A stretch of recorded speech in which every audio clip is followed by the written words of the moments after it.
la gran duda es, ¿qué va a ocurrir antes? ¿Que una sola persona llegue a 150 años o que muchas personas lleguen a 110, 120? Marcos Vázquez, creador de Fitness Revolucionario, experto en salud. ¿Cómo podemos hacer para vivir más años, es decir, envejecer más lento? Hay un debate, ¿no?, en la comunidad científica de longevidad sobre si ya vive el primer humano que va a llegar a los 150 años. Yo creo que la actividad física es el elixir de la juventud. No hay nada que pueda reemplazar. Cuando un chaval de 25 años se pone testosterona para ganar más masa muscular, eso sí es claramente muy peligroso. Y es peligroso porque además engancha. Un chaval, es adictivo, ¿no? Entrenas de cierta manera y ganas 8 kilos de músculo, claro, después dejas de tomar la testosterona y gran parte de ese músculo lo pierdes. Claro. Y dices, ostras, ¿qué ha pasado? Ozempic. ¿Qué es esto? ¿Por qué está tan de moda? Lo que se logra al inyectar este fármaco es que tus ganas de comer se reducen y se ha visto que es muy efectivo en personas con obesidad.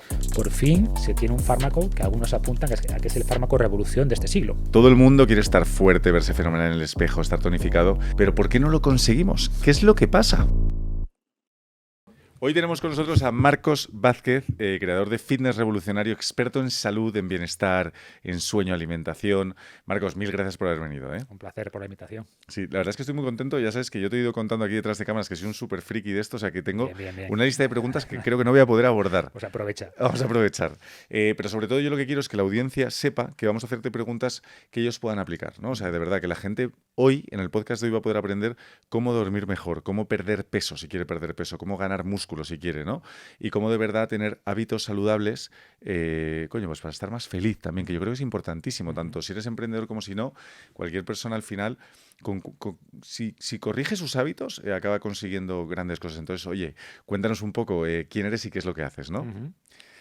A ver, historia corta, pues básicamente lidero, entre comillas, este proyecto de divulgación sobre salud, que es Fitness Revolucionario, sí. Pero salud en el sentido más amplio de la palabra, ¿no? No me limito a la salud física, de nutrición, de alimentación o entrenamiento o sueño, que es súper importante.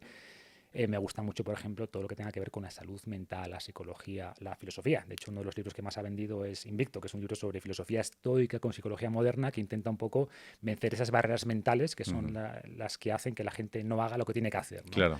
Entonces, eso es a lo que me dedico, a estudiar mucho, a investigar mucho. Gran parte de mi día es leer papers científicos y luego lo que intento es traducir esos papers en recomendaciones prácticas concretas que la gente puede aplicar en su día a día. O sea, con background muy científico, ¿no? Todo basado en la evidencia científica. Siempre, o sea, esa ha sido un poco como mi marca, ¿no? Vale. Hace más de 10 años que yo empecé a divulgar, nadie ponía las referencias científicas, claro. ¿no? Cada uno ponía sus opiniones ahí fuera. Claro. Y yo desde el principio, quizás también porque no soy médico, no soy nutricionista, sino que siempre he tenido esta visión integral. Yo soy ingeniero de formación, para que te hagas una idea. Anda, qué bueno. ¿Ingeniero de qué? Informático. Anda, mira. Me dediqué a la consultoría mucho tiempo. Ahora digo que soy ingeniero de la salud, ¿no? Vale. Y lo que he intentado es integrar múltiples disciplinas, darles esta visión un poquito más transversal, más integrada, pero quizás como no tenía ese sello, ¿no?, de titulación, pues hacía mucho énfasis en, oye, esto, lo que digo aquí sobre este tema no es mi opinión. Aquí está esta revisión, este metaanálisis, este estudio controlado a doble ciego y, por tanto, siempre ha sido parte de mi seña de identidad, ¿no? Claro. Lo que digo no se basa en opiniones o mi experiencia ni siquiera, sino en estudios y en evidencia científica. Me parece súper esencial, porque es que si no, al final tiene que haber un fundamento científico. Marcos, vamos a empezar cañeros, ¿no? Oye, todo el mundo quiere estar fuerte, verse fenomenal en el espejo, estar tonificado, pero ¿por qué no lo conseguimos? ¿Qué es lo que pasa? O sea, ¿qué nos pasa en el coco? Lo tenemos abollado. Bueno, o sea, digamos que no, tenemos un cerebro que funciona muy bien, funciona perfectamente para un mundo que ya no existe. Es decir, nuestro cerebro evolucionó en un entorno donde tenía que buscar alimentos todos los días, los alimentos escaseaban y donde gastar energía sin un objetivo claro era absurdo. Claro. Solo gastabas energía cuando tenías una motivación muy concreta, ¿no?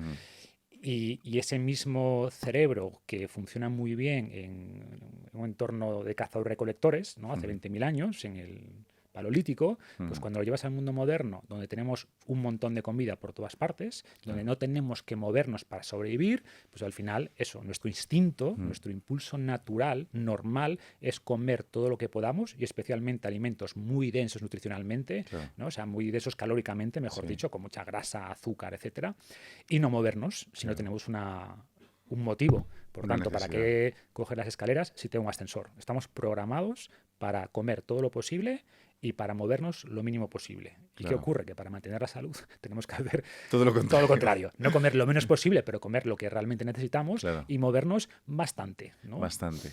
¿Cuántos pasos recomiendas, por ejemplo, al día? Está este umbral de los 10.000 pasos 10.000. al día, este objetivo, que es muy realista. O sea, Ujú. se ha visto que cuanto más caminamos, más vivimos, ¿no? Ujú. Pero no hasta el infinito. Entonces vemos Claro. que hay una curva que si pasas de caminar 3.000 pasos, que es muy poquito, por ejemplo, Sí. pero es lo que mucha gente camina al día, Sí. a caminar 6.000 se reduce bastante la mortalidad, a caminar 8.000 se reduce más, caminar 10.000 se reduce más, a partir de 10.000, 12.000 pasos al día, como que se aplana, como que no vemos más reducción de la mortalidad. Y llega un punto que te puedes incluso haber pasado de frenada, yo que sé, 25.000 no pasos. no se ve en los No se estudios. ve en los O sea, estudios, ¿no? habría que caminar quizás muchísimo más para Claro. que en los estudios se viera. Y como esas poblaciones no existen, me refiero, no hay Claro. gente que camine 50.000 pasos al día, Claro. pues no aparecen en los estudios. Hoy vengo a hablaros de Odoo, y es que Odoo es un ERP o una plataforma de gestión diaria para los empresarios con un montón de aplicaciones y herramientas, todo lo que necesitas para facilitar la gestión diaria de tu negocio. 85 aplicaciones muy fáciles de usar, todas ellas para que puedas responder a las necesidades de tu negocio. Soluciones de CRM, ventas, facturación, contabilidad, marketing, gestión de proyectos, inventario, creación de sitio web, aplicaciones de recursos humanos, es decir, no puede haber algo más completo, todo en uno. La primera aplicación es totalmente gratuita con soporte y alojamiento ilimitado para siempre. Así que puedes tener acceso a todas tus herramientas desde solo 11,90 € al mes. Y lo bueno es que Odoo ofrece soluciones y herramientas para todos los sectores. Da exactamente igual que seas una gran empresa o una empresa más pequeña o a la actividad a la que te dediques. Así que si quieres ahorrar tiempo y dinero, te dejamos el link de Odoo abajo en la descripción para que puedas entrar ya y lo pruebes totalmente gratuito. Venga, seguimos con el podcast. ¿Cuáles son los beneficios de andar? Porque yo, por ejemplo, se me ocurren las mejores ideas andando, se oxigena el cerebro, estoy motivado, no lo sé, me siento feliz. ¿Cuáles son los beneficios de andar? Pues tú lo has explicado muy bien. Están los beneficios puramente físicos, Mm. que tienen que ver con activar el sistema cardiovascular.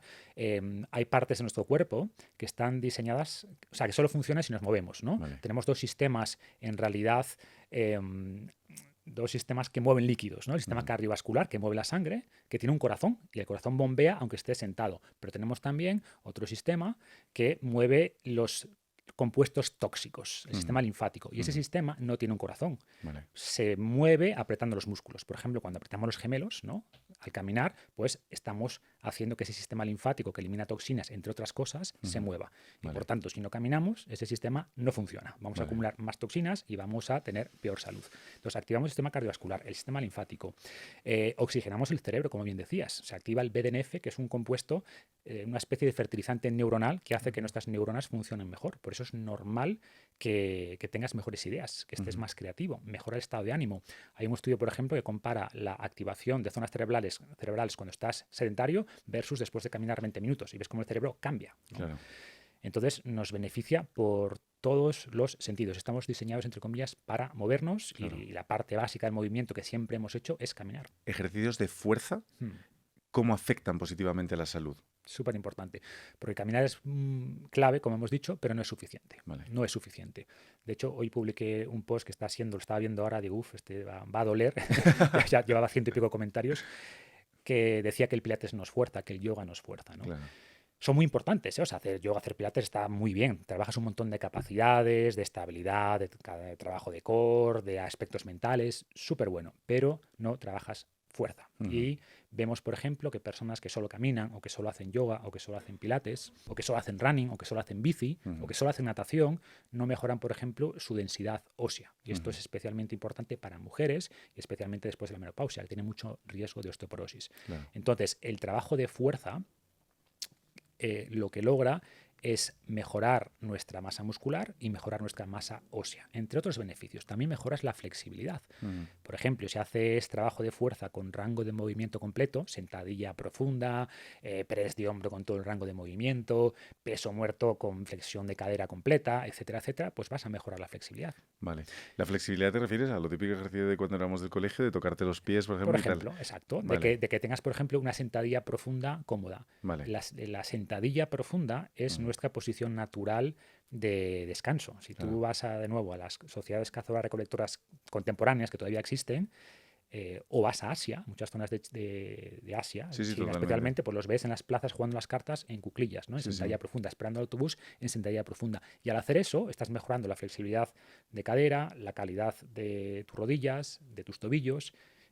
Y sin embargo, ahora, sobre todo en Occidente, pues estamos todo el día sentados así, ¿no? Con Ya. ángulos a 90 grados, rodilla a 90 grados, Y y esto no es lo eso mejor. atrofia Ah, claramente las articulaciones. claro. Entonces, el trabajo de fuerza logras todo esto. Logras mejorar la masa muscular, logras mejorar la calidad muscular, logras mejorar la densidad ósea y la Ujú. calidad de las articulaciones. ¿Y qué beneficios tiene incrementar la masa muscular?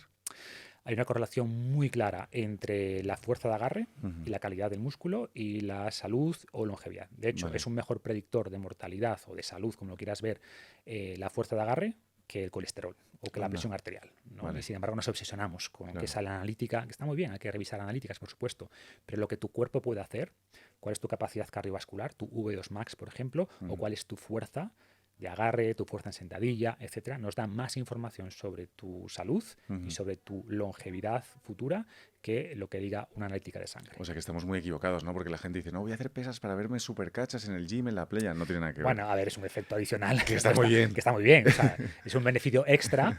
¿Qué ocurre? Que normalmente si esa es tu única motivación, pues al final la gente lo suele dejar, Claro, ¿no? claro. Entonces yo siempre digo que cualquier cosa que te motive, úsala, ¿sabes? Si te Ujú. motiva a verte bien en la playa, si te motiva, y yo qué sé, darle celos a tu ex, usa, o sea, lo que sea, úsalo, ¿no? Usa las herramientas, Si, ¿no? si eso te da energía, úsala, pero que Claro. entiendas que esto no es un tema de que tradicionalmente era así, ¿eh? Se veía el running o la resistencia como lo realmente bueno para la salud. Ponerse en forma era correr hace 20 años, ¿no? Ujú. Y hacer mucho cardio, mucho ejercicio aeróbico, y como que el trabajo de fuerza se veía más, esto es por verse bien, verse más musculado, y hoy hemos visto que no es así, No es así. que además de verse mejor, hombres y mujeres, ¿no? Hombres Cada y vez las mujeres. mujeres son más conscientes del trabajo de fuerza, además de verte mejor, pues trabajas todos estos aspectos. Y muy importante, si haces dieta, si Ujú. quieres definirte, como estabas tú en ese proceso de Ujú. definición, de perder un poco de grasa, Ujú. se ha visto que si simplemente haces dieta, es decir, restringes calorías, pero no entrenas fuerza,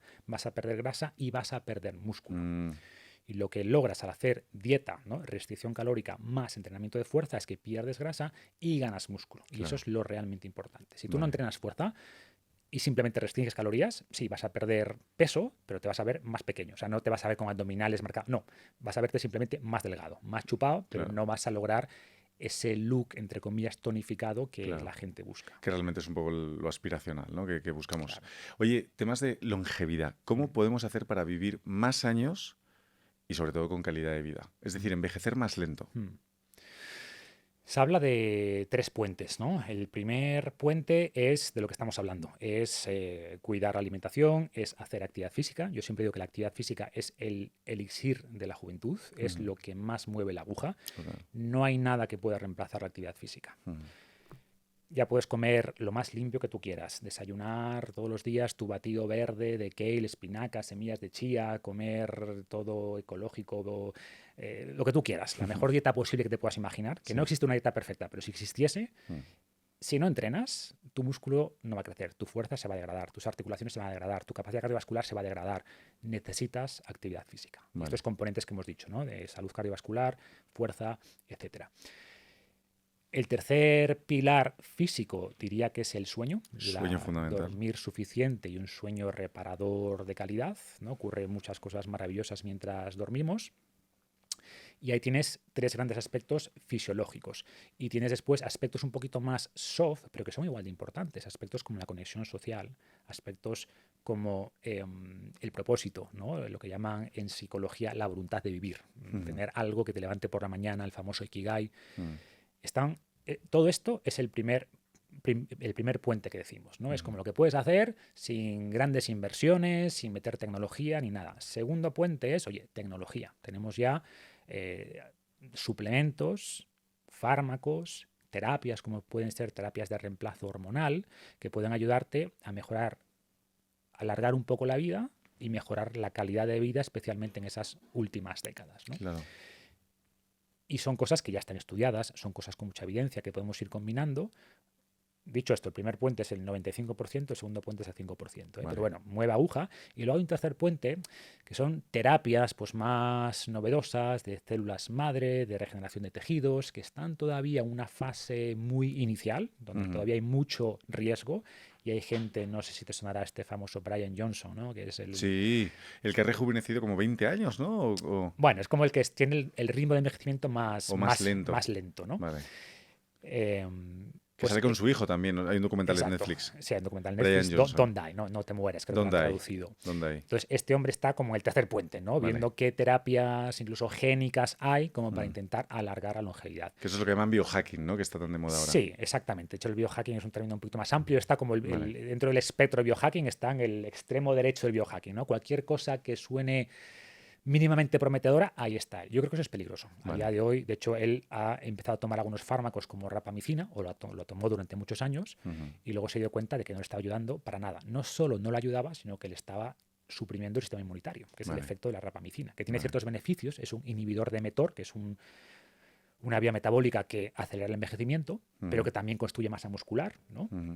Y él vio que al tomar rapamicina, pues que estaba, no solo no estaba rejuveneciendo, sino que estaba envejeciendo más rápido. Claro. Entonces, tenemos esos tres puentes. El puente 1 es hábitos, es lo que podemos hacer a día de hoy con muchísima evidencia y sin efectos secundarios. No hay efectos secundarios negativos de comer bien, de hacer suficiente actividad física, de dormir suficiente, de tener una buena relación con tu entorno, con una relación social. Segundo puente, que son cosas que podrían tener cierto efecto secundario negativo, ¿no? Por ejemplo, un tratamiento hormonal, si lo haces bien, pues te va a ayudar, pero tiene sus riesgos. Claro, Hay que monitorizarlo bien con un médico, lo mismo con ciertos suplementos, pero bueno, te diría que es el beneficio, el ratio beneficio-riesgo es muy positivo, y luego está este tercer puente, que es el que nos puede ayudar a vivir 120, 150 años, que seguramente llegaremos ahí. ¿Se pueden vivir 150 años? Ahora no. Vale. La duda es, hay un debate, ¿no?, en la comunidad científica de longevidad sobre si ya vive el primer humano que va a llegar a los 150 años. Algunos opinan que sí y otros opinan que no. Vale. El ser humano tiene una esperanza de vida máxima de unos 120 años. 120 años. Ese es el récord Guinness. Es el récord Guinness. Sí, creo que son 122. Jeanne Calment, una mujer, y el segundo que, bueno, que también fue una mujer, la segunda que más ha vivido, creo que son 118. Hay muchas personas que se han acercado a los 120. Entonces, como que el límite biológico está en unos 120 años. Y la gran duda es, ¿qué es más probable o qué va a ocurrir antes? ¿Que una sola persona llegue a 150 años o que muchas personas lleguen a 110, 120? Claro. Yo opino que casi más lo segundo. Claro. ¿Por qué? Porque si eliminas las cosas que nos matan, o las vas reduciendo, y esto ya lo estamos haciendo, pues es muy posible que si curamos casi todos los cánceres, vamos a aumentar la esperanza de vida. Si curamos la enfermedad cardiovascular, vamos a aumentar la esperanza de vida. Si curamos el Alzheimer, vamos a aumentar la esperanza de vida promedio. Pero para que una persona viva 150 años ya hay que modificar barreras genéticas que limitan el envejecimiento, que limitan, bueno, que activan el envejecimiento. Entonces, creo que va a ser mucho más fácil que la mayor parte de las personas vivan 100, 110 años, ¿no? Que los 100 sean los nuevos 80. Por ejemplo, ahora en España es uno de los países más longevos. Claro. Gran parte de la población vive ya 80 años en España. Sí, sí. Pues que dentro de 20, 30, 50 años, llegar a 100 sea como llegar a 80 hoy. Creo que eso es muy factible de que ocurra en pocas décadas. Es que yo lo que veo es que la gente envejece, es verdad, ahora más lento. O sea, antiguamente tú veías a alguien que tenía 30 y decías, hostia, es un señor. Ves las típicas fotos de nuestros abuelos, ¿no?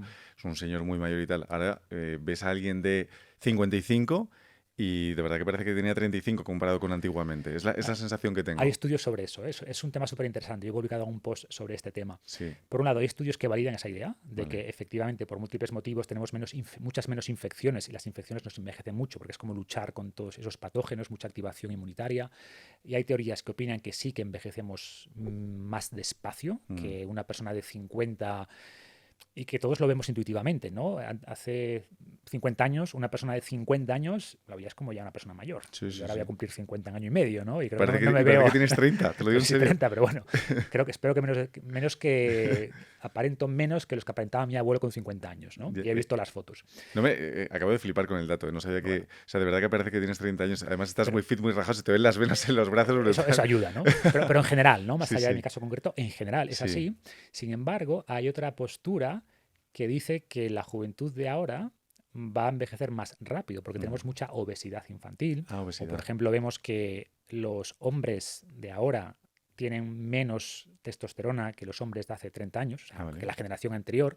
Entonces hay ciertos aspectos donde claramente hemos mejorado y sí que parece que estamos envejeciendo más despacio, pero hay otros factores como mayor sobrepeso, más sedentarismo, que hace que tengamos más grasa corporal, que nos envejece, que tengamos menos testosterona, que es una hormona de la juventud. Si no te pasas, mucha testosterona envejece, ¿no? Vale. Es como casi todo en biología, una forma de U. Hay un rango óptimo de testosterona. Si tienes poca, malo. Si tienes demasiada, también malo. Vale.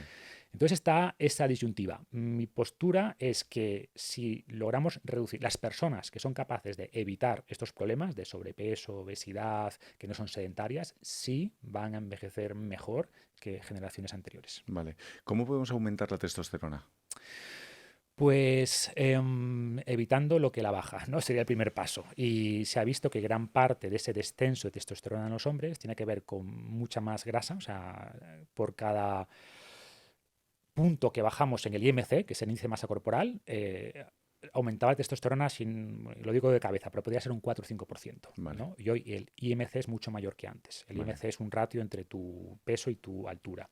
Cuanta más grasa acumules, sobre todo grasa visceral, menos testosterona. Cuanto menos entrenamiento de fuerza y menos masa muscular y menos actividad física, menos testosterona. Si duermes menos, pues también baja la testosterona. Si comes mal, también baja. Más ultraprocesados, menos testosterona.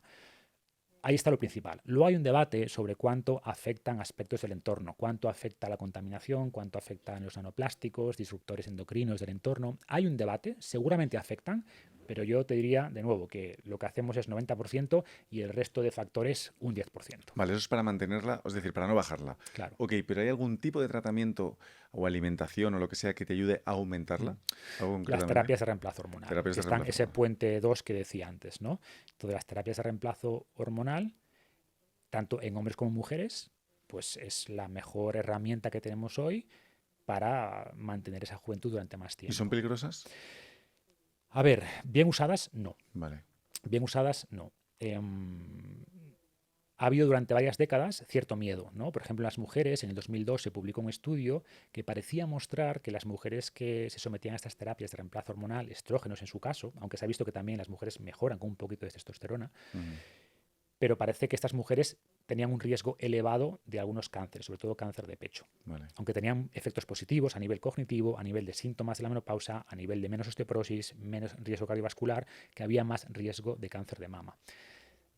Al estudiar mejor los datos de ese estudio y con estudios posteriores, se vio que en realidad eso tenía que ver con un tipo de progesterona sintética que se había usado y también porque las mujeres, el tipo de mujeres que estaban en ese estudio, eran mujeres de edades más avanzadas, de 60 y pico, 70 años, que empezaron a usar terapias hormonales con una edad más avanzada. Más tarde. Pero si empiezas a usar estas terapias pronto, poco después de la menopausia, y ya con los fármacos o las hormonas que se usan ahora no tienen nada que ver con las que se usaban hace 40 años, pues ahora se ha visto que no aumenta el riesgo de cáncer de mama y que mejora todo lo demás. Vale.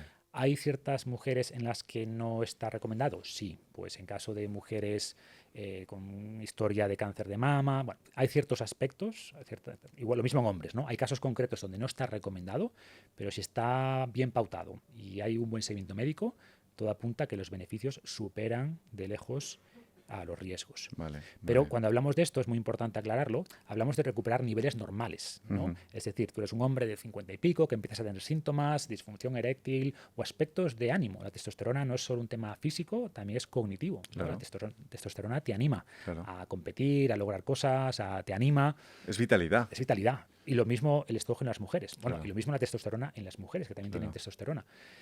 Y por tanto, cuando tú tienes niveles bajos de estas hormonas y síntomas de déficit hormonal, pues estas terapias ayudan mucho. Claro. Cuando un chaval de 25 años se pone testosterona para ganar más masa muscular, eso sí es claramente muy peligroso. Peligroso. Porque ya hablamos de niveles mucho mayores, muchas veces sin supervisión, sin saber lo que hacen, sin saber lo que se meten, Claro. pero bien pautadas y cuando tienen que hacerse, son positivas en general. Luego hablamos de eso porque, vamos, yo voy a veces al gimnasio en Marbella, el Real Club Padel de Madrid, y veo ahí una gente que digo, ¿cómo puede estar tan gigante? Ahora hablamos de temas quizás de ciclos y todo eso.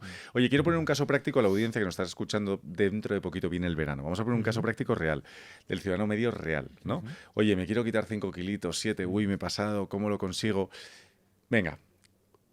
Vamos a poner 5 kilos, 10 kilos, ¿no? Quiero perder 5 o 10 kilos. ¿En cuántas semanas lo puedo perder?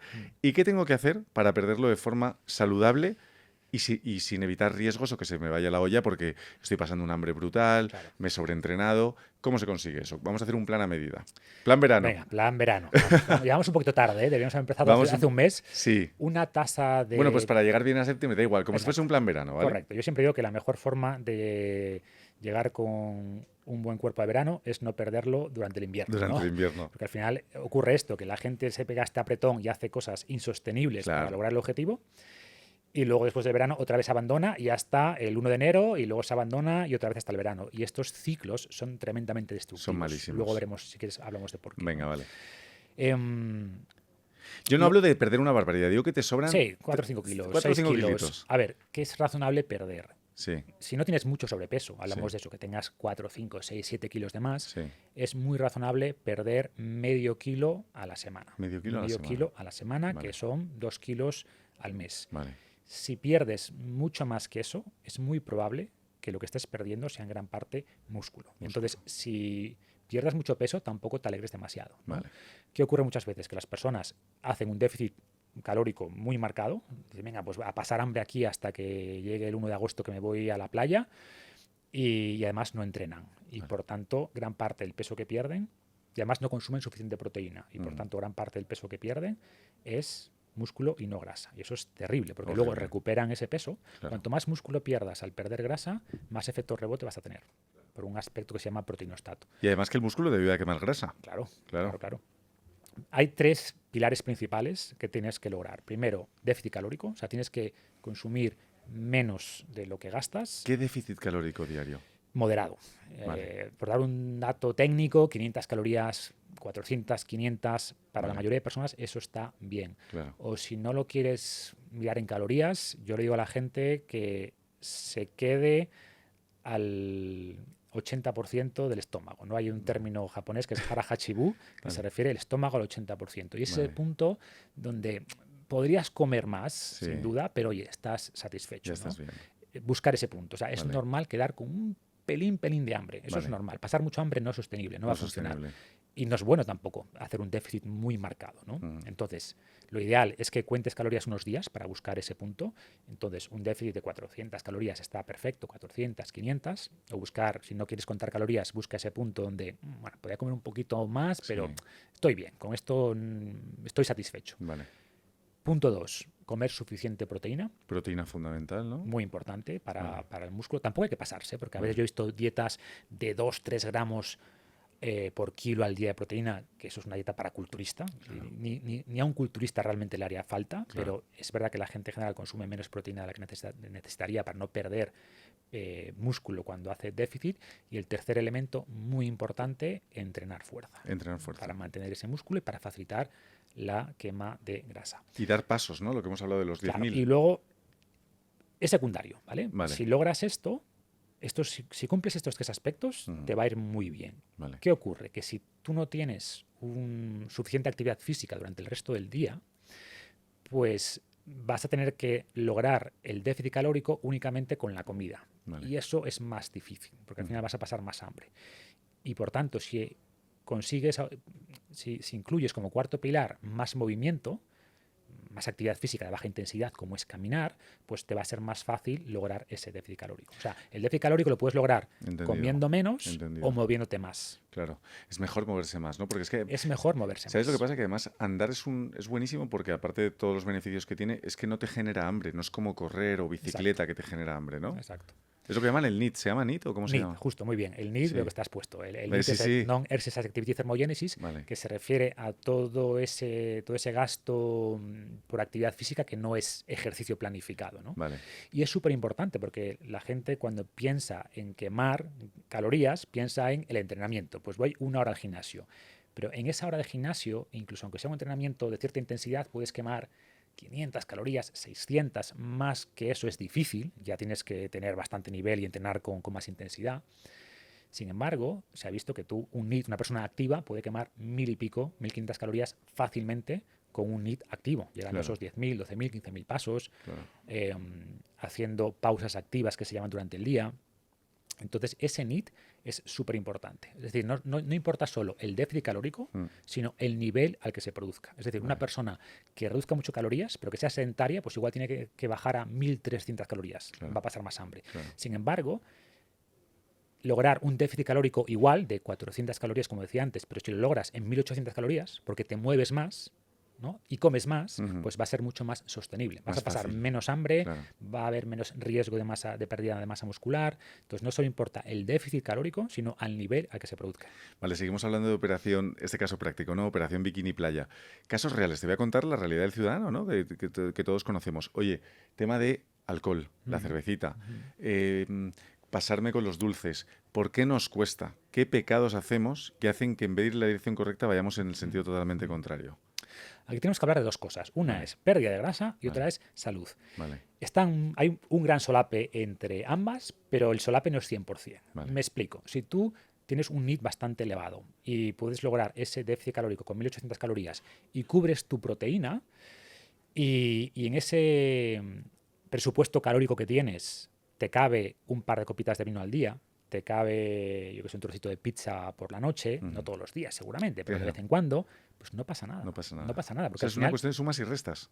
El cuerpo es un sistema de calorías o de energía, como lo quieras ver. Es un sistema, no es un sistema cerrado, ¿no? Pero es un sistema, aunque sea un sistema abierto, es un sistema que al final entra energía y sale energía. Entra energía y sale energía. Y sale energía no solo por el ejercicio, también sale energía por la digestión de la comida. Por ejemplo, al consumir proteína, al digerir proteína, gastamos muchas más calorías. La proteína tiene ese beneficio adicional, tiene más gasto energético. Al termorregular, ¿no? Si pasas frío o calor, también gastas más energía. Pero bueno, el gasto energético principal es el ejercicio. No es del todo cierto. El gasto principal es el metabolismo basal. Estar vivo. Es estar vivo, sí. Gran parte de la actividad física.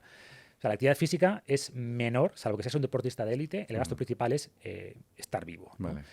Y por eso, tener más masa muscular ayuda. Si tienes más masa muscular, gastas más energía, aunque estés tumbado, aunque estés sentado.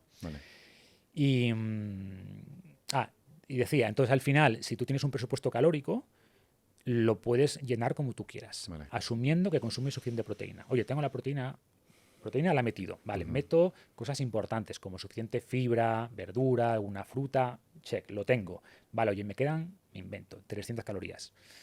Pues oye, lo que tú quieras, ¿sabes? Ya has hecho lo principal, ¿no? Está esta metáfora del bote que tienes que meter las piedras, ¿no?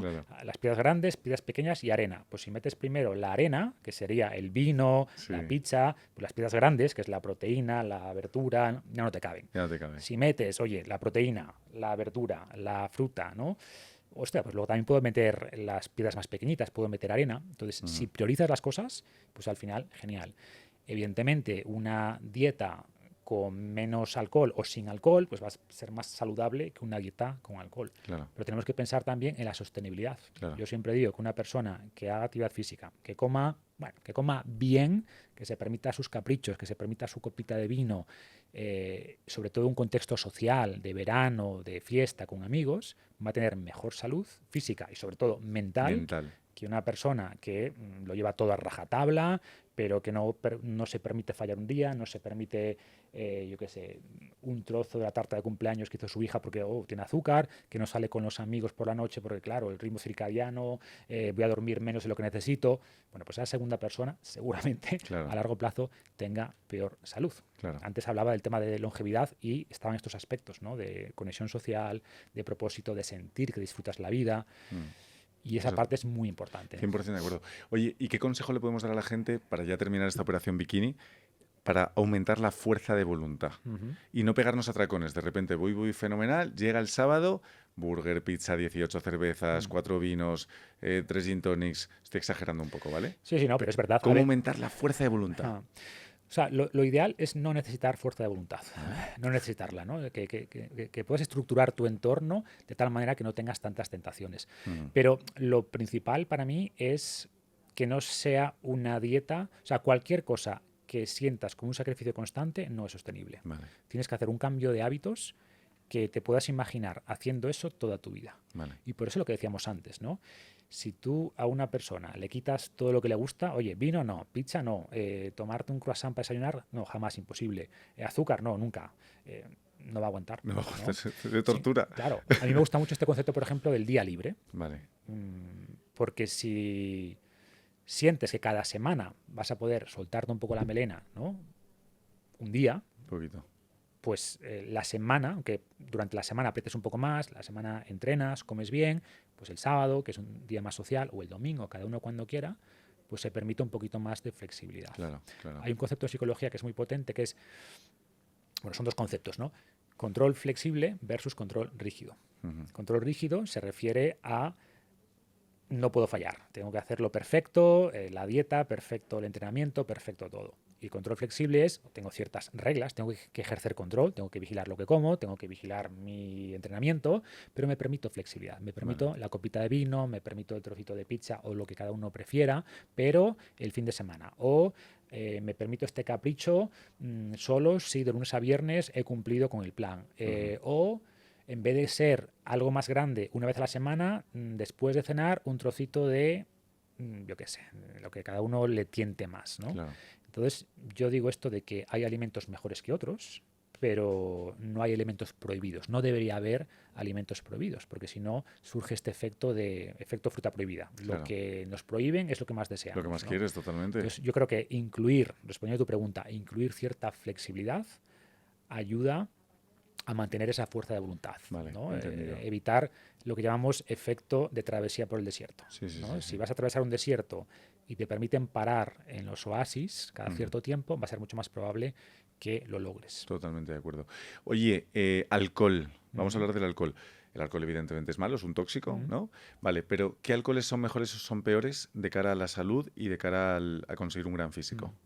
O sea, lo que se ha visto es que el alcohol que suele correlacionar mejor con salud es el vino tinto. El vino tinto. El vino tinto, el vino en general y el vino tinto en particular. Los alcoholes duros pues correlacionan peor. O sea, en general las personas que toman más alcoholes duros tienen peor salud. Vale. Y después no importa solo el tipo, sino la forma de consumo. Por ejemplo, el consumo pequeño y frecuente se asocia con más salud que el consumo infrecuente y elevado, ¿no? Vale. Es decir, tomarte una copita de vino cada día es mejor que no tomar nada durante la semana y el viernes con tus amigos 5 copazos, ¿no? Claro. También ese estilo satura mucho más el sistema, satura mucho más el hígado, mientras que cantidades pequeñas, bueno, pues seguramente lo podemos procesar mejor. Vale. Con el vino ha habido un debate porque durante mucho tiempo se recomendaba una copita de vino por parte de los cardiólogos, ¿no? Los cardiólogos recomendaban una copita de vino al día porque se veía que las personas que consumían mucho alcohol tenían más mortalidad, pero las personas que no tomaban ningún alcohol también tenían más mortalidad y que las que tomaban 1 o 2 copas al día tenían mejor salud. Hoy parece que en realidad es causalidad inversa, es decir, las personas que no toman alcohol suele ser porque habían tenido alguna enfermedad, porque eran exalcohólicos y que por tanto lo que demuestran los estudios no es que no beber nada sea malo, sino que la gente que no bebía nada es porque tenía más enfermedad previa, ¿no? Esta falsedad de datos es muy peligroso. Claro. No beber es... No, cuidado. Exacto. Y hoy, al corregir por estos factores, Sí, se ve que no hay una dosis de alcohol positiva. claro. Pero también es verdad que no se ve que una copa al día o una dosis pequeña de alcohol al día sea mala, ¿no? Vale. El mensaje es, ninguna cantidad de alcohol es buena, Vale. pero seguramente hay una pequeña cantidad de alcohol que no es mala. Pero y luego, por ejemplo, es que he escuchado cosas muy negativas de la cerveza. ¿Tú qué opinas? En general no se ha visto efectos negativos, salvo con la cantidad.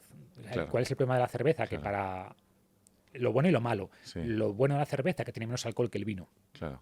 Lo malo que tendemos a ver, por tanto, mucho más. Mucho más, y por sí. tanto son muchas más calorías. Claro, ¿no? total. Te tomas una copita de vino, pero igual te tomas 4 cervezas. Claro. Que tiene mucho menos alcohol, tiene la mitad de alcohol o menos, pero como consumes cantidades mayores, pues más calorías y son calorías vacías. O sea, Que no el aportan alcohol, nada. digamos que el alcohol, al ser un tóxico, lo que hace el cuerpo es quemarlo, prioriza la quema de alcohol. Y por tanto, si estás tomando alcohol, seguro que no vas a quemar grasa, porque el alcohol prioriza todo. Entonces el cuerpo va a priorizar el consumo o la quema o deshacerse de ese alcohol y paraliza la movilización y la quema de grasa. Y por tanto dificulta el proceso. Pero al final, insisto, lo importante es el déficit calórico. Oye, y una cosa, Marcos, un truco para superar más rápido la resaca. Aquí hay un debate. Primero, que hay alcoholes que tienen más, o sea, que son más problemáticos que otros, pero realmente lo mejor es no llegar nunca a ese punto donde tienes resaca. Claro. Es mi recomendación. Esa es la recomendación. O sea, no hay nada muy efectivo, Claro. Entonces lo mejor es... O sea, no hay nada efectivo, es en plan de aguantar, mucho agua, hacer un poco de deporte ligero, ¿no? Hidratarte muy bien y un poco de movimiento ligero. Movimiento no hay ligero, mucho más. claro. ¿Qué alcohol da más resaca y qué alcohol da menos resaca? Los alcoholes más ricos en taninos suelen dar más resaca, pero súper dependiente. Hay gente que es más sensible que otra, ¿no? Es un tema muchas veces de los alcoholes que suelen venir acompañados de más calorías o de aspectos más frutales, ¿no? Por ejemplo, sidra. Tú igual estás tomando sidra y no percibes el alcohol. Claro. Y por tanto es más fácil que termines bebiendo más. Entonces, depende un poco de la persona, pero en general alcoholes más ricos en taninos tienen peores resacas, ¿no? Y por eso gente recomienda la vodka porque es bajo en taninos y en teoría tiene menos resaca. ¿Escuchado? El tequila, sí, también es verdad. Sí, ¿no? Que es más bajo en taninos. Pero insisto, o sea, yo creo que la evidencia que hay sobre eso es floja. O sea, no me fiaría demasiado. Entonces, mejor nada. No llegas a ese punto donde superas tu capacidad de tolerar. Oye, hay gente que se obsesiona con de verdad tener un porcentaje de grasa muy bajo. Entonces te quiero preguntar cuál es el porcentaje de grasa o cuál es la horquilla de porcentaje de grasa óptima. Porque a lo mejor dices, no, tengo un 8% de grasa y estoy espectacular. No empieza a ser sano, cuidado. Empieza a ser insano, ¿no? Entonces, ¿cuál es la horquilla correcta saludable? Depende de la persona. Y depende si hablamos de hombres o mujeres. En el caso de mujeres, tiene un indicador muy claro que es la menstruación, ¿no? Cuando una mujer recorta calorías, pierde grasa corporal y sufre lo que se llama déficit de disponibilidad energética, pues lo primero que ocurre es reglas irregulares y probablemente amenorrea, pierde la regla. Pues es una señal clara que te has pasado. Tu cuerpo enciende las alertas cuando percibe, volvemos al principio, tenemos un cerebro paleolítico, ¿no? Por tanto, una mujer, cuando el cerebro percibe que tienes poca grasa, que hay poca ingesta de calorías, ¿qué interpreta? Oye, estamos en invierno, no es el momento de procrear. O sea que apagamos la maquinaria, el sistema sexual, masculino y femenino, pero más el femenino, requiere energía. Por tanto, si el cerebro detecta que no hay suficiente energía, dice, oye, esta maquinaria la apagamos. Empezamos a apagar sistemas. Y apagamos primero sistemas no esenciales, ¿no? Como el sistema sexual. Oye, reproducción apagada. Es una alerta. Una mujer que tiene amenorrea, amenorrea hipotalámica que llamamos, no es una amenorrea por un problema en el sistema reproductivo, es una amenorrea que es el cerebro, el hipotálamo, el que dice, oye, apaguemos este sistema porque no hay energía. En los hombres no tenemos ese sistema. Bueno, volviendo a la mujer, ¿qué ocurre? Que hay mujeres que pueden mantener una regla saludable, una menstruación saludable con niveles de 15-16% de grasa, que para una mujer es muy bajo, y mujeres que en cuanto bajan del 18-19, pues ya notan este efecto. Claro. Entonces, en los hombres, claro, no tenemos esa alerta que nos indica si estamos pasándonos, pero síntomas, baja energía, baja libido, no bajo deseo sexual, más irritación, pues si llegas a ese punto, seguramente te has pasado. Pero, ¿y números para hacernos una idea? Números en general, si buscamos el equilibrio entre salud, estética y rendimiento, que a mí me gusta hablar de estos tres aspectos, ¿no? Salud, estética y rendimiento. En hombres suele estar alrededor del 10-12%. Es un porcentaje de grasa que es posible de mantener durante todo el año, sin grandes esfuerzos, que te permite rendir bien y que a nivel de salud es suficiente como para que toda esa maquinaria sexual que depende de la grasa funcione bien, ¿no? Cuando dices estás muy bien físicamente, o sea, quiero decir, de estética. Estás muy bien, pero claro, si quieres lograr ya una definición supermarcada de abdominales, seguramente tengas que bajar más, al 8-9%, incluso menos. Porque, de nuevo, depende de cuál sea tu patrón de acumulación de grasa. Claro. Hay hombres que con el 10% tienen un abdomen muy definido, porque tienen que acumular más grasa quizás en los glúteos Claro. o en los muslos, y Claro. por lo tanto el abdomen lo tiene súper rayado. Pero puede haber otro hombre que tiende a acumular más en el abdomen, menos en los glúteos, y está en un 10%, y es que no se le asuma ningún abdominal. Tiene Ya. que bajar al 8%. Pero O depende de cada depende persona. también de la hipertrofia, porque no es un tema solo, en el caso del six-pack, ¿no?, de los abdominales, se dice esto de que se muestra en la cocina, pero se construye en el gimnasio. Es decir, para ver definición abdominal tienes que construir músculo, Claro. tiene que haber hipertrofia. Claro. ¿no? Si tú no tienes masa muscular y haces déficit energético, sí, tendrás un vientre plano, pero no va a haber nada que asome ahí porque no tienes músculo. Entonces, tienes que lograr las dos cosas, más hipertrofia del abdomen y luego llegar a un nivel, a un porcentaje de grasa donde esos abdominales sean visibles. En algunos hombres con 12% ya se empiezan a ver, otros con el 11, 10 y algunos con el 8%. Claro. Ostras, 8% es muy bajo.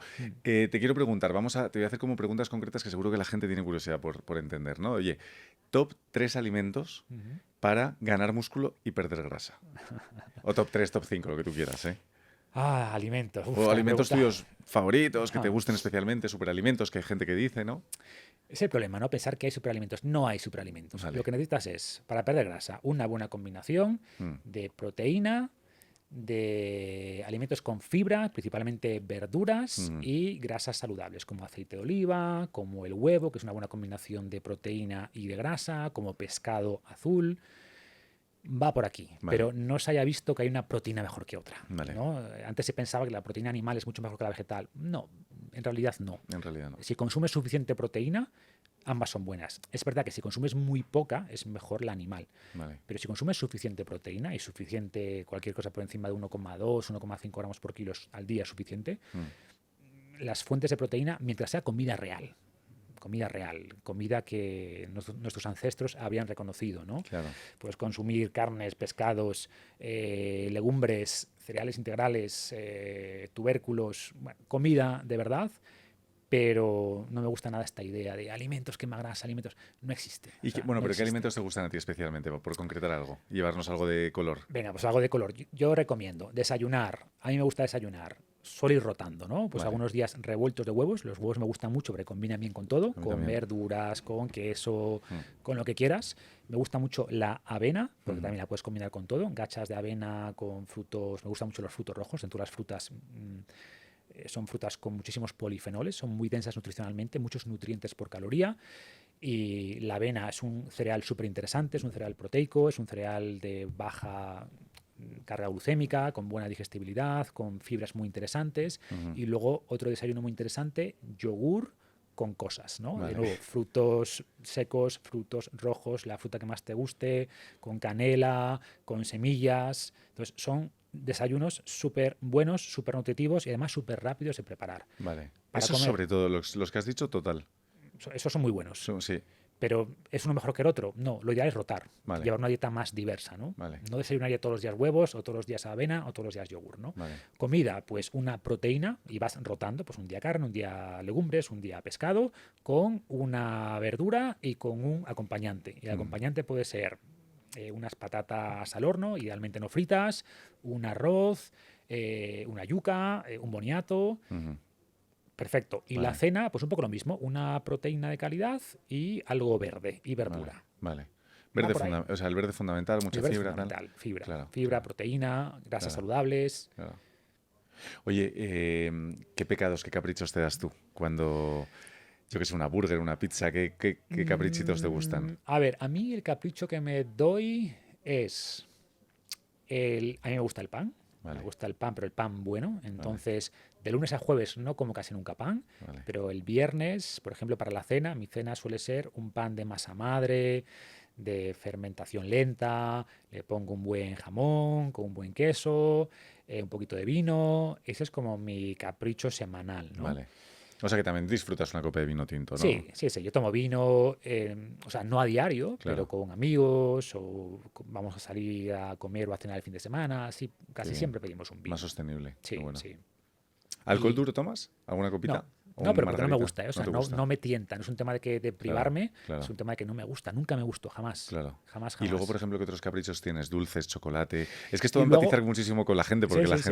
gente. A ver, chocolate me encanta, pero Claro, chocolate negro. O sea, yo sí. consumo chocolate entre el... Tengo dos chocolates en casa. Uno Ujú, que es con almendras, que es del ujú. 82% con almendras, y otro que es 95%. Vale. 90-95. Tengo uno que es muy bueno, 95. Ujú, Pero es que el chocolate, ese chocolate es bueno. El ujú. problema que es que la gente no consume chocolate. Claro. Consume azúcar con sabor a chocolate. Sí, el ¿No? típico. El Bueno, no voy a típico. dar marcas, pero vamos, Todo el todos mundo las tiene en la sabemos. cabeza. Lo que existe, lo Sí, que vemos ahí en el supermercado, sí. no es chocolate. Bueno, Es pero más, en el supermercado hay de 85 y sí, 90%. pues la mayor parte de lo que venden en el supermercado Correcto. no Vale, vale, es vale. lo que le compra la gente en general, Claro, no es chocolate, es azúcar vale, con sabor a chocolate. claro. Y lo digo tal cual, puede Sí, ser un 70% azúcar. qué barbaridad, Es ¿eh? una locura. Sí. Te quiero preguntar todo lo contrario. Pregunta inversa. Top 3 alimentos que pensamos que son súper sanos y realmente no lo son. Y estamos confundidos en el día a día, pensamos que lo estamos haciendo bien y todo lo contrario. A ver, en general, como regla general, si los alimentos tienen que hacer mucha publicidad de ellos mismos, mala señal, ¿no? Si ves un alimento 0% enriquecido con no sé qué, tal, mala señal. O sea, Claro, los alimentos buenos no tienen que presumir, ¿no? vale. Tú cuando ves un brócoli, una pechuga de pollo, una fruta, un huevo, no pone nada, ¿no? Brócoli, grandes minerales, no, brócoli, ya está, Brócoli, ya está. ¿no? No tiene ni... Brócoli 1,99. Exacto, justo, pues esos son los mejores alimentos, Ya. esos que no tienen que presumir de lo que son, ¿no? Ujú, Los que no vienen envasados. Y yo diría, por aterrizarlo, tenemos esta idea de que los lácteos son buenos, y los lácteos de calidad es verdad que son buenos, pero gran parte de lo que vemos en el pasillo de lácteos ujú. son ultraprocesados. Claro, Y muchos yogures, 0%. Envase rosa, ya. 0%, no sé qué, que suena bien, ¿no? 0% grasa. Claro, lees los ingredientes, y es almidón, Ya, es edulcorantes, que no son malos los edulcorantes, pero tampoco son buenos. O ya, sea, si puedes prescindir de ellos, mejor. claro. O lo mismo con fiambres, ves muchos fiambres, 0% masa magra, no sé qué, buenísimo, te ponen una chica con la silueta de Sí, adelgazar, ¿no? sí, Pocas calorías, lo ves, y es claro, 60% carne, claro, además carne procesada, de nuevo almidón, azúcar, claro. Claro, yo estoy ese tipo de pensando, alimentos. Son 100%, alimentos... es que me ha recordado eso, porque por ejemplo, el típico pavo, hay diferentes, pero el típico pavo, no quiero dar nombres de supermercados, pero no muy famoso, tal, y lo miras y dices, coño, solo es 60% de carne, el otro 40% que es. Claro, Entonces, y dices, no, es pavo, es súper sano, cuidado. A eso me claro. refería, ¿sabes? O cereales, muchas O veces en la zona de cereales, cereales, también ves cereales fitness, ¿no? Ahí, claro. de nuevo, sobre todo suelen ir más al público Sí, femenino, ¿no? Te pone la sí, chica ahí con la silueta sí, y tú piensas, silueta, perder grasa, claro. integral, qué bien integral, sí, pero igual lleva un 20% de azúcar, Total, ¿no? total, total. Ese tipo de alimentos, Sí, como digo, cuantos más reclamos, sospecha, vale, ¿no? La vale, vale. comida de verdad realmente saludable no suele venir en envases y no tiene que presumir ni alardear de sus propiedades. Vale, entendido. Oye, ¿qué opinas, por ejemplo, de circuitos de rollo de spa, ¿no? La sauna, el baño Ujú, turco, ujú, piscina de agua fría, que está ujú, tan de moda en ujú, redes, hay tantos reels virales, spa, aromaterapia, ese tipo de cosas que consideras que sí que tienen un impacto positivo y otras que son puro marketing? ujú. A ver, la sauna tiene muchos estudios a su favor. De hecho, yo tengo una sauna en casa, Mm, me encanta. Además, es muy terapéutica también a nivel mental, me relaja mucho. sí. Y hay muchísimos estudios sobre la sauna. Mm, Muchísimos, muchísimos, muchísimos. Metaanálisis, seguimiento durante décadas. Y se ha visto que las personas que usan la sauna con más frecuencia viven más, tienen mejor salud cardiovascular. Y por tanto, la sauna, si puedes ir a la sauna, usa la sauna. ¿Cuántas veces a la semana y cuántos minutos cada sesión? Lo ideal, o sea, la máxima reducción de mortalidad son 4 sesiones de sauna a la semana Wow. con sesiones de 20 minutos. Es bastante. 20 minutos es un montón, ¿eh? Hay Es gente que no lo bastante. aguanta. Sí, pero eso es lo máximo, Es ¿no? lo máximo. Pero con que hagas una, pues es mejor que cero. Claro. Con que hagas, si haces dos, pues es mejor que una. Y también para salud mental. Salud mental, No sí, sí. solo ya Sí, sí. más longevidad, Mejora, que sí. mejora el estado de ánimo. Total. O sea, tiene un montón de beneficios, sobre todo a nivel cardiovascular, Mm, ¿no? Eleva lo que se llaman las proteínas de choque térmico, por ejemplo, ujú, que mejoran la calidad de las proteínas. En fin, tiene muchos beneficios. Y luego está en el otro extremo el frío, que a mí me gusta mucho, la exposición al frío. ujú. Hacemos cursos, metemos a la gente en bañera con 200 kilos de hielo. Ostras. Es verdad que tiene menos evidencia científica y que Ujú, el frío después de entrenar no es muy recomendable. O sea, Vale. el frío reduce la inflamación y después de entrenar esa inflamación no es mala. Esa inflamación, de hecho, señaliza, activa mecanismos de recuperación, de regeneración muscular. Y si después de una sesión de entrenamiento, sobre todo de fuerza, te metes en una bañera con hielo, pues como que vas a inhibir las adaptaciones. No las neutralizas, pero las inhibes. Vale. Entonces a mí el frío me gusta también y a nivel mental también tiene muchos beneficios. Para temas de depresión funciona muy bien, Vale. o síntomas depresivos funciona muy bien, mejora el estado de ánimo, dispara la adrenalina. Esto yo lo noto, ¿no? Por la mañana una ducha fría es que te cambia O sea, el humor. por la mañana es buen momento para Es el el mejor tema momento. de... No lo haría por la noche, ¿no? Vale, vale. Cuando quieres irte a la cama, no quieres un chute de adrenalina en ese momento. Claro. Idealmente por la mañana o en esos momentos que estás un poquito de bajón, oye, ducha fría rápida, Muy bien. sales nuevo. Y a funcionar. Y a funcionar. Pero, insisto, si hablamos de evidencia científica, la sauna tiene muchísima más evidencia Vale. que el frío. ¿Baño turco, por ejemplo, también? Baño turco también, lo que pasa que como al ser mucho más húmedo, la temperatura es más baja y por tanto todo apunta a que la sauna seca tiene más beneficios. Vale. Hay muchos más estudios. Por Vale. ejemplo, ahora están las saunas de luz infrarroja, que también tienen beneficios, pero hay mucha menos evidencia científica. Entonces yo priorizo lo que tiene más estudios. Vale, Que muy bien. quizás el día de mañana haya más estudios sobre otro tipo de saunas, pero a día de hoy la sauna seca, 80-90 grados, es lo que más evidencia tiene. Vale. Y luego hay marketing en este mundo, muchísimo, muchísimo. ¿Qué te puedo decir? Cosas que sean más de marketing, pues te diría que la mitad de lo que hace este hombre Brian Johnson es más marketing que realidad, ¿no? Claro. Desde temas de activación de ondas cerebrales, ¿no? De neurofeedback. A ver, marketing. No quiero decir que sea marketing porque sí hay cierta... Claro. Hay cierta evidencia científica, pero suelen ser cosas caras y que el beneficio que tienen parece muy pequeñito. Sí que es marginal. Es marginal y al final hay un coste de oportunidad. El tiempo que estás haciendo esa sesión de 20 minutos no la estás invirtiendo en la sauna o en el ejercicio o en salir a caminar o en dormir. Acuéstate media hora antes y va a ser mejor que esa inversión que estás haciendo. Bueno, estamos hablando, Marcos y yo, que ha habido un pequeño corte de cámaras, pero no por nada, sino porque se acabó la batería de la... Estamos hablando del documental ¿cómo es? El rey del hígado, ¿cómo se llama? Liver King, ¿no? Que le descubrieron que era, ¿no? Un fake, una estafa. ¿Cómo era el tema? Está gigante, bueno, el tío. Él era gigante. Evidentemente, cualquier persona que sepa un poco de este mundillo es evidente que está suplementado químicamente, además con niveles altos de testosterona, claro. pero él lo negaba. Él decía que era natural, porque comía hígado, llevaba una vida ancestral, testículos, y luego pues alguien filtró sus analíticas y se vio que era evidente que estaba dopado, ¿no? Y a partir de ahí pues hizo un poquito de disculpa, no sé qué, no volverá a pasar, pero ahí sigue. Sí, pero hizo un documental y dice, bueno, sí, pero soy rico ahora. Soy correcto, millonario. Correcto, y es una pena, ¿no? Y Liver King es un caso extremo, pero a un nivel menor. Hay muchísimos influencers españoles, que yo conozco unos cuantos, pues que venden esta imagen a chavales jóvenes sobre todo, ¿no? De ser naturales, porque se meten dosis pequeñas que te pueden hacer dudar, ¿no? ¿Dosis de qué? ¿Qué es exactamente el químico que se mete? Testosterona. Testosterona. Sí, testosterona. Vale. Entonces, en vez de meterse la dosis que es de reemplazo hormonal que decíamos antes, pues se meten el doble, triple, 10 veces más, medio gramo, 1 gramo semanal, barbaridades, ¿no? Por ejemplo, antes alguien que quiera recuperar niveles normales, pues puede subir su testosterona de 300 a 500, pero esta gente la puede tener en 5.000, en 10.000. O sea, una barbaridad. Y eso genera un montón de problemas. Joder, es que la diferencia es gigante. Es 1 por 15. Claro. Sí, puedes tener 10 veces más, 15 veces más de los niveles fisiológicos normales. Y eso tiene, primero, atrofia testicular, la sangre se vuelve mucho más densa, con lo que mucho más riesgo cardiovascular, riesgo hepático, evidentemente. En fin, todo tipo de riesgos, pero usan esos ciclos para vender una imagen y luego te venden su protocolo, su entrenamiento o lo que sea, ¿no? Claro.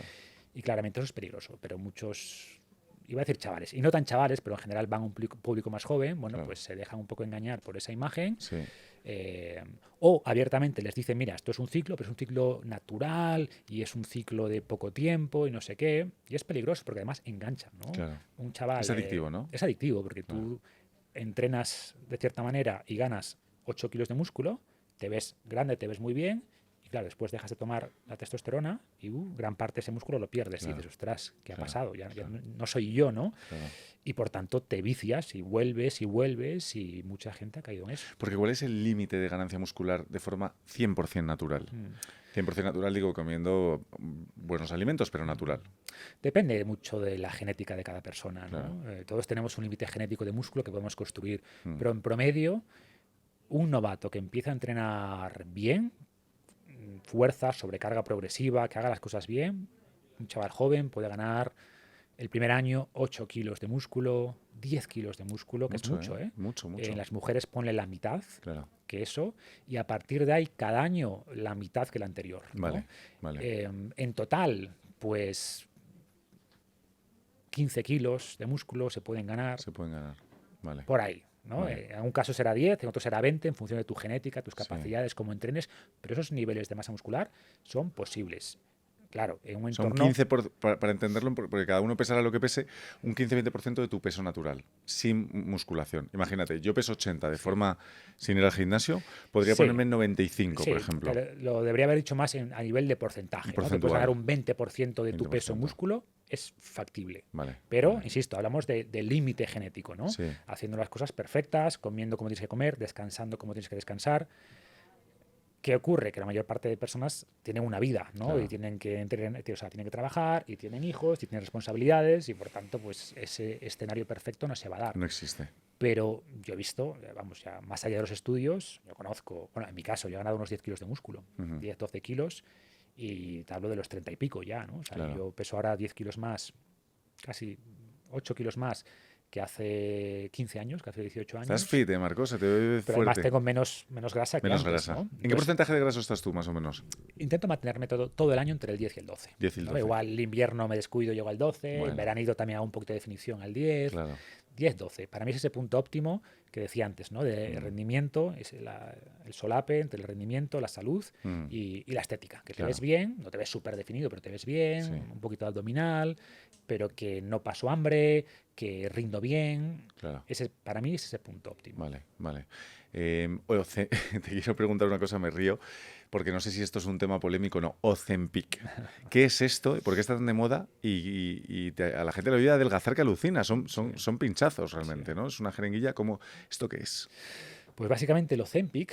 Ozempic se dice. Bueno, Ozempic. es el nombre comercial. Vale. Luego hay muchos compuestos distintos, ¿no? Vale. Y está el Wegovy, está el Mounjaro. Bueno, hay varias marcas comerciales que tienen Sí. pequeñas diferencias, pero en el fondo todos son lo mismo o muy parecidos. Son agonistas del GLP-1. Vale. El GLP-1 es una hormona que eleva la saciedad. Ujú. Y lo que se logra al inyectar este fármaco es que se reduce mucho el ruido mental. O sea, tus ganas de comer se reducen y sobre todo tus ganas de comer ultraprocesados se reducen. Vale. Y al comer menos, ¿qué pasa? Lo que decíamos antes, que adelgazas. Ujú. Y se ha visto que es muy efectivo en personas con obesidad, muy efectivo. De hecho, después de décadas con multitud de fracasos en cuanto a fármacos contra la obesidad, ha sido fracaso tras fracaso tras fracaso, invirtiendo miles de millones, por fin se tiene un fármaco que algunos apuntan a que es el fármaco revolución de este siglo. Qué bueno. El fármaco que más va a transformar la salud. El año pasado, por primera vez en la historia, Estados Unidos redujo su pico, o sea, su tasa de obesidad. Nunca lo había logrado, el año pasado lo logró. Y evidentemente es por el Ozempic, o sea, es Qué por bueno. estos fármacos, ¿no? Ah, vale, es que claro, yo había oído noticias como negativas y te lo quería preguntar a ti, que eres experto, de, oye, ¿esto tiene efectos secundarios muy grandes, no? ¿Es algo que bien aplicado es correcto? A ver, ¿tiene efectos secundarios? Puede tenerlos, como cualquier fármaco. Claro. Y se han visto temas pancreatitis, se han visto problemas en la vesícula, náuseas, pero las náuseas suelen pasar. O sea, ¿tiene efectos secundarios? Puede tenerlos. Y aquí viene el tema. Vale. ¿Qué ocurre? Que la obesidad tiene efectos secundarios muy superiores. Claro. Mucho peores que los Mucho Ozempic. peores. Incluso aunque a futuro descubramos algún efecto secundario que hoy no hemos visto, los efectos secundarios de la obesidad son mucho peores. Claro. Por tanto, si tú eres obeso, diabético, pues el Ozempic te va a ayudar muchísimo. ¿Cuál es el problema? que mucha gente está usando el Ozempic no porque tenga obesidad o diabetes, sino para perder esos 5 o 6 kilitos que decíamos al principio, Claro. ¿no? Y en vez de hacerlo por métodos naturales, dice, no, la inyección que es más fácil. Claro, y eso es, cúrratelo, ¿no? Claro, eso es, trabaja un poquito, Claro. porque en tu caso, los efectos secundarios del fármaco sí pueden ser peores que el problema que tú tienes, porque tener 4 kilos de más no es un problema de salud realmente, ¿no? Claro. Es un problema estético si tú lo quieres ver así, Claro. no es un problema de salud. Y por tanto, en tu caso, el ratio beneficio-riesgo sí puede ser negativo. O sea, los efectos secundarios del fármaco sí pueden ser mayores que el beneficio de salud que te van a dar, que es prácticamente nada. Y además estás perdiendo una oportunidad de oro para mejorar tus hábitos, aprender a comer, hacer actividad física. Y ese es el segundo efecto, entre comillas, secundario del fármaco, que es como si quieres subir al Everest, pero lo haces con el helicóptero, ¿no? Pues no has aprendido a escalar, no has ganado nada. Claro. Y además se ha visto que el Ozempic, un efecto secundario, puede ser pérdida de masa muscular. Vale. Que no es un efecto secundario en realidad del fármaco, ¿no? Pero si tú inyectas el fármaco, tienes menos apetito y sigues siendo sedentario, igual que antes decíamos que vas a perder peso, pero también músculo, si no comes suficiente proteína, si no entrenas fuerza, pues con el fármaco pasa exactamente lo mismo. Claro. Entonces, bueno, pues tiene ese riesgo, ¿no? Entonces, personas con obesidad o diabetes es claramente recomendable, porque los riesgos de la obesidad son infinitamente superiores a los riesgos del fármaco, pero en personas saludables que lo usan o que lo están usando, y son muchas, para quitarse unos kilitos de más, ostras, ahí se están jugando con fuego, porque en ese caso los efectos secundarios sí pueden ser claramente peores que los efectos secundarios de esos kilitos extra de más que no son problemáticos. Me gusta que lo has o sea, que parecía que era el diablo, el demonio, ¿no? Y lo has desmitificado un poco. Oye, esos 3-4 kilitos de más que sobran, ¿son los que más cuesta quitarse? Suelen ser los que más cuesta quitarse, sí, porque al final hay este concepto de la grasa rebelde que se llama, ¿no? Sí. Que es fisiológicamente distinta por el tipo de receptores que tiene, que es la grasa abdominal en el caso de los hombres, que suele ser la grasa glúteo-femoral, ¿no? De muslos y glúteos en la mujer. Entonces, esos últimos kilitos suelen ser los que más cuestan. A veces están ahí agarrados como una garrapata, ¿eh? Sí. Volvemos a lo mismo. Aunque a ti no te gusten, para tu cerebro eso es reserva energética. Eso es como tener para ti dinero en el banco. Total. Tú quieres dinero en el banco, ¿no? Te da seguridad. Pues para tu cerebro la seguridad es la grasa, ¿no? En el paleolítico tu grasa es ahorros en la cuenta del banco. Vale. Por tanto, el cerebro, ostras, no quiero perder esta grasita que tengo, que sé que son X días sin comida. Claro, en el mundo moderno, por suerte, no pasamos X días sin comer. Pero en la época de las cavernas era muy común pasar X días sin comer. Y por tanto tu cerebro, entre comillas, se agarra especialmente a esos residuos finales de grasa, ¿no? Claro. Pero lo dicho, que llegar a esos niveles de 10-12% en hombres, 16, 17, 18% mujeres, no es tan difícil. Sobre todo es paciencia, ¿no? Es decir, cuanta más grasa tienes que perder, más fácil es perderla, ¿no? Claro.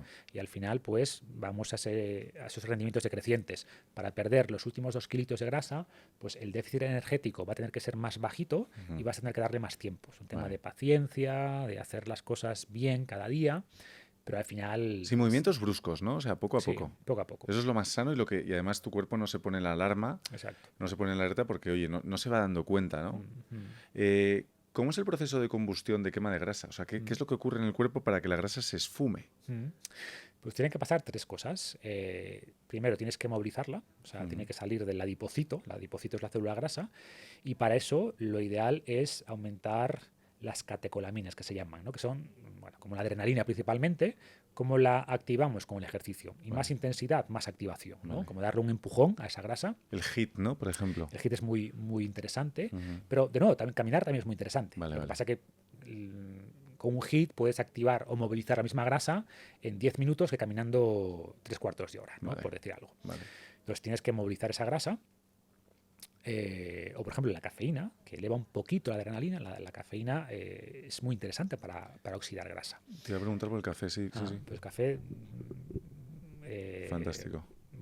Iba a decir, historia corta, respuesta corta, bueno, luego si quieres profundizamos en la respuesta. Perdona, larga, ¿no? Que no te quería cortar, disculpa. Primero movilizarla, segundo transportarla y tercero tiene que llegar a unos organismos de nuestras células que son las mitocondrias, ¿no? Entonces, paso 1 la movilizamos, Paso 2, se transporta, va unida a proteínas como la albúmina. Y punto 3, tiene que llegar a algún músculo que la demande y por tanto tenemos que activar la masa muscular para que el músculo diga, oye, necesito energía. Pues llega el ácido graso, ¿no? Y llega a la mitocondria y en la mitocondria se oxida ese ácido graso. Este es el proceso. Y cuando decimos que se oxida, ¿a qué nos referimos? Pues ¿Se libera o...? Lo que ocurre realmente es que el ácido graso se convierte finalmente en agua y en CO2. Entonces, cuando expiramos, ¿no? Estamos exhalando grasa. El resultado, estamos exhalando el resultado del uso de esa grasa. Vale. ¿No? Entonces, al respirar, por así decirlo, al expirar, estamos liberando la grasa que hemos quemado. Los residuos que ha dejado la grasa. Qué interesante. Nunca había entendido el proceso completo de quema de grasa químicamente, pues metabólicamente, cómo era. Súper interesante. Café. Hablemos del café. ¿Cuánto sí, cuánto no? ¿Bueno o malo? El café ha tenido muy mala fama, pero cuantos más estudios salen, más beneficios parece que tiene el café. Las personas que beben café tienen menos mortalidad o tienen más salud y más longevidad que las personas que no beben café. Y alguien podría pensar, bueno, pero ocurre lo mismo que con el alcohol, ¿no? Que decimos que las personas que no consumían alcohol era porque habían tenido enfermedad y tal, y vemos que no, que al hacer todas estas correcciones, que al hacerlas con el alcohol vemos que, cuidado, que las personas que no bebían era porque tenían alguna enfermedad. Con el café vemos que incluso con todas las correcciones posibles se sigue viendo un beneficio claro en las personas que toman café. ¿Qué ocurre? Que la curva tiene esta forma, ¿no? Es decir, las personas que toman 6, 8, 10 cafés, vemos que efectivamente la curva se desplaza. O sea, que la curva empieza a darse la vuelta y tiene más mortalidad. ¿Hay gente que toma 10 cafés al día? Hay gente que toma 10 cafés al da día. Un puto infarto al corazón.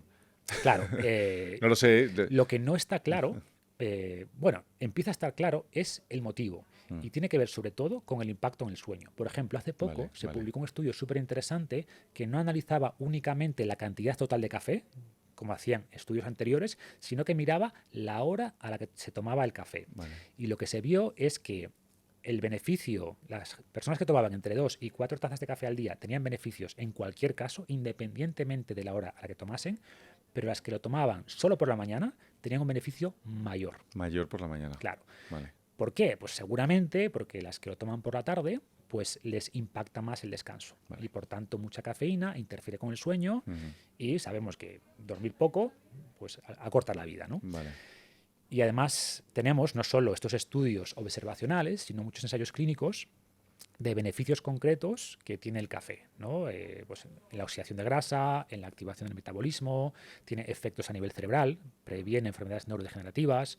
Se ha visto que algunos compuestos, algunos polifenoles del café, como que reducen las placas de ateroma, porque durante mucho tiempo se recomendaba a las personas que habían tenido un infarto o que tenían hipertensión que no tomasen café, por esta idea de que el café eleva la tensión arterial, que es una verdad a medias. En personas no acostumbradas es verdad que se produce esa ligera elevación de la tensión arterial por la adrenalina, pero en personas acostumbradas a tomar café, pues no solo no se eleva la presión arterial, sino que se reduce. Las personas que toman café tienen una mejor presión arterial. Es un vasoconstrictor, ¿no? ¿O no tiene nada que ver? La cafeína sí lo es. Sí. Pero de nuevo, es un error pensar en café como solo cafeína. El café tiene más de 100 compuestos estudiados. Y por tanto, aunque la cafeína de manera aislada sí tenga ese efecto, al sumar todos los compuestos, pues se ve que el efecto sobre el sistema cardiovascular es positivo. Entonces, el café, en resumen, 2-4 tazas de café, esa sería la dosis óptima para la mayoría de personas, e idealmente no tomar café por la tarde o tomar café descafeinado, que también tiene beneficios. Vale. 2 preguntas más sobre la cafeína y el café. ¿Cómo consumirlo estratégicamente y cómo no pasarse? Es decir, si de repente estas 4 tazas me las tomo una tras otra en 30 minutos, ¿puedo ir pasado de cafeína? ¿Ese efecto existe? O sea, lo ideal, lo que hace la cafeína, bueno, hace muchas cosas, pero a nivel cognitivo, que es por lo que lo toma la mayoría de personas, el efecto que tiene es que bloquea los receptores de adenosina, ¿no? Cuando estamos despiertos se libera adenosina y esa adenosina, cuando se une a los receptores que tenemos en el cerebro, pues es una señal que tiene el cerebro para indicar, oye, somnolencia, he trabajado mucho. Como la cafeína bloquea estos receptores, tu cerebro no recibe ese mensaje y sigues pensando con claridad, sigues estando más despierto. Si te tomas muchísima cafeína de golpe, pues al final vas a bloquear todos los receptores, pero cuando se degrada la cafeína vas a tener un bajón. Entonces es mejor tomarla de manera más progresiva. Claro, total. ¿Sabes? Que vas logrando un bloqueo un poquito más selectivo y más sostenido en el tiempo. ¿Y qué opinas de las bebidas energéticas como Monster, Red Bull, etc, etc? A ver, están muy demonizadas, en parte con razón, porque las bebidas originales que tenían un montón de azúcar, botes de 500 litros tenían el equivalente a 4 cafés, igual tenían 50 gramos de azúcar, que es una barbaridad, y la tomaban chavales jugando a videojuegos, ¿no? Y se podían tomar 6 Monsters, 8 Monsters. Hubo un caso de una chica, creo que fue en Estados Unidos, que se murió después de tomarse 12 Monsters. 12 Monsters. Entonces, claro, eso es un desastre, ¿no? Eso es un desastre. Lo primero que son 6 litros de líquido, no sé cómo se los puede beber. Correcto. Ni de agua ni de Monster. Exacto, ya solo puedes tener hiponatremia. O sea, como decía Paracelso, la dosis hace el veneno. O sea, te puedes morir. La gente tiene mucho miedo, yo qué sé, a los compuestos de la Coca-Cola Light, ¿no? Sí. Pero antes de que esos compuestos sean tóxicos, te vas a morir por el exceso de líquido, en realidad. Claro, claro. Entonces, estas bebidas, las versiones light y sin pequeñas, azúcar, 0,0. El típico Monster blanco. Monster, que no sea... Sí. A ver, el Monster... No quiero equivocarme, pero creo que el Monster pequeño o el Red Bull pequeño, creo que son el de 30 centilitros. 250 Red Bull, 250, 500 mililitros vale, Monster. De 250 creo que es el equivalente a un café y medio. A 100 mililitros de cafeína puede ser, que es razonable, no es exagerado. Y luego tiene compuestos que tampoco son malos. Tiene taurina, que la taurina es interesante. De hecho, es un aminoácido que se está estudiando en el campo de la longevidad o en la recuperación física. Entonces, de nuevo, un Red Bull de manera estratégica para esos días donde tienes... yo cuando me lo tomo, por ejemplo, yo viajo bastante a México y hay veces que vuelvo de México, que no he dormido nada en el avión, que dejo en el coche normalmente en el aeropuerto, cojo el coche después de... Además me voy a Asturias, entonces después de 20 horas sin dormir, cojo el coche, 5 horas conduciendo, bueno, pues me tomo un Red Bull, ¿no? Y bueno, hay otras cosas que me puedo tomar, luego hablamos si quieres de nutrópicos. Pero bueno, en ese caso, pues el beneficio que te da el Red Bull de estar despierto y prevenir un accidente es muchísimo mejor que cualquier efecto secundario, ¿no? Total. El problema es el de siempre. Ojo, igual que con el café, ¿eh? El café es muy beneficioso, pero si tú tienes que tomar café cada mañana porque si no colapsas, ¿no? El típico tengo que tomar café para ser persona, ahí hay un problema. Eso es adicción, ¿no? Es adicción, o más que adicción, que estás falseando un déficit energético, déficit de descanso, que intentas suplir con cafeína, ¿no? O con Monster o con Red Bull. Eso es malo, claramente. Vale. Pero no es por el café, que el café sea malo, simplemente que usas el café como una muleta, 100%. como una forma o como una excusa para descuidar los hábitos básicos de autocuidado. Marcos, una cosa respecto a esto. Dicen que el café no te lo tomes nada más levantarte, que te esperes una hora. Es una tontería, sí. Vale, bien, bueno saberlo. Sí, eso lo dijo Andrew Huberman, que a mí en general Huberman, bueno, me gusta, pero es una persona que inventa muchas cosas, ¿no? Que a partir de un estudio en ratas se inventa un protocolo. Dice, bueno, pues a partir de este estudio pues tienes que hacer esto, 45 minutos después esto. Y ahora va a sacar un libro que se llama Protocolos, que miedo me da, porque... Es eso, hace un uso muy torticero de los estudios, ¿no? Y a partir de ciertos estudios, él extrapola hacia protocolos que no se sustentan en la evidencia científica. Y uno de esos protocolos es, no tomes el café a primera hora porque así terminas de limpiar la adenosina por la noche y esperas a que el cortisol baje un poco. Y ha salido una publicación reciente, hace unos meses, que desmiente esta idea. Claro. Por lo que decía antes, porque en el caso del cortisol, personas habituadas a beber cafeína no ven un aumento del cortisol por la mañana, ni se ha visto un efecto distinto en tomar café a primera hora que tomarlo media hora después. En general, dicho esto, yo soy también fan de la autoexperimentación. Oye, habrá gente, si tú crees que te funciona, adelante, ¿sabes? Hay gente, no, pues yo lo retrasé media hora y me va mejor. Pues genial, dale. Que igual te estás sugestionando, pero si tu sugestión mental funciona, dale. Exacto. El efecto placebo es muy potente. Es muy potente, ¿no? Pero si te funciona, oye, úsalo. Hay justo lo que hablabas del efecto placebo. Hemos hablado antes con Ángel, que venía con este anillo. Yo tengo esta pulsera que me la han regalado la WOOP, la de Cristiano Ronaldo. Sí. Te digo que todavía no estoy seguro de si me encanta o no. Porque me la han regalado, entonces la estoy utilizando, la estoy poniendo a prueba. Y muchas veces no miro los datos y yo, por ejemplo, me dicen, no, te mide el sueño. Yo sé si he dormido bien o no. No necesito mirarlo. Sí. No sé qué opinas tú. A ver, yo tengo esta dualidad. Por un lado, soy friki, yo tuve la Wii mucho tiempo, Sí. el Oura Ring, un montón de cosas. Eso, el Oura Ring, eso. He probado un montón de dispositivos y creo sensores de glucosa, que ahora están muy de moda, ¿no? Continuos, que llevas un sensor constante y ves tus niveles de la glucosa en tiempo real. Sí. Temas de neuromodulación, temas de regulación del nervio vago. Bueno, he probado 1000 cosas. Además, muchas veces me las regalan, con lo que yo pruebo todo lo que me dan. Y creo que son cosas interesantes. O sea, Vale. tomar datos durante un tiempo, si sabes interpretarlo, es bueno, pero es muy peligroso que dependas después de señales externas, Claro. porque desconectas con las sensaciones internas. Claro. Y pasa lo que decíamos antes, ¿no? Que ya que a mí me pasaba. Igual alguna noche yo me sentía bien, oye, pues me siento igual que ayer, bien, descansado. Miro Laura, uy, hoy has tenido una mala noche. Y dices, ostras, bueno, es verdad, ahora que lo pienso, No, ¿sabes? claro. Y generas un efecto nocebo, ¿no? No, total. O el WUP muchas veces me decía, bueno, pues no estás del todo recuperado. Y yo decía, oye, pero si me encuentro Yo bien, estoy a ¿no? tope. Estoy a tope, yo voy a darle al gimnasio más duro porque estoy bien. Claro. Entonces, claro, cuando hay diferencias de opinión, yo me Sí. siento bien. Y algún me dice que, no, hoy dale suave porque no estás recuperado. Ya. ¿A quién hacemos caso? No, seguro que a ti. Yo no le haría ni Exacto. caso a la pulsera. Yo tengo claro, me hago Lo más tengo caso a mis clarísimo. sensaciones internas 100%. que a una métrica de un Nada. gadget externo, Eso que es hay que que ver si está bien calibrada. Estamos un poco dentro de Black Mirror a veces, pero... Entonces yo creo que te ayudan a sí. calibrar tus sensaciones, puede ser. Sí. O hablábamos antes de las calorías. Yo creo que todo el mundo debería, durante al menos unos días, idealmente unas pocas semanas, contar calorías, pesar alimentos y contar calorías, registrar una aplicación, porque aprendes muchísimo de los alimentos, sabes cuántas calorías más o menos consumes, cuánta proteína más o menos consumes, pero creo que es muy poco recomendable hacerlo siempre. Y hay gente que lo hace siempre, que no se siente mal si no registro esta galletita que me he comido.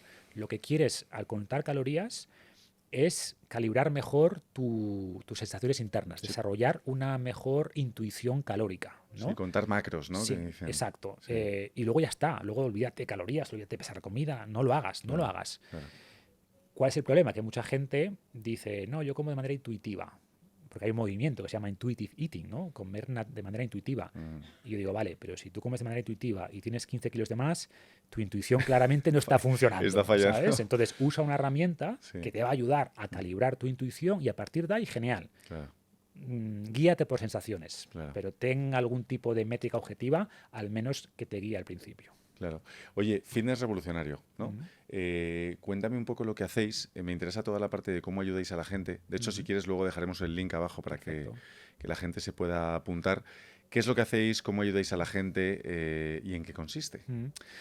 Bueno, pues Fitness Revolucionario es un proyecto que surgió de manera casi casual, porque yo tenía todas estas ideas, ¿no? Siempre me gustó mucho investigar, bucear en la evidencia científica y, como te decía al principio, convertir toda esta evidencia en recomendaciones prácticas, y inicialmente lo hacía con mi entorno. Oye, pues para perder esos kilos vamos a hacer esto, entrenamos de esta manera, comemos de esta manera, esta proteína, compra este tipo de cosas, úsalas así, combínalas así, este entrenamiento. Y claro, la gente pues tenía resultados muy buenos, mucho mejores que lo que habían tenido hasta esa fecha, pues con otros protocolos, otros sistemas, entre comillas, ¿no?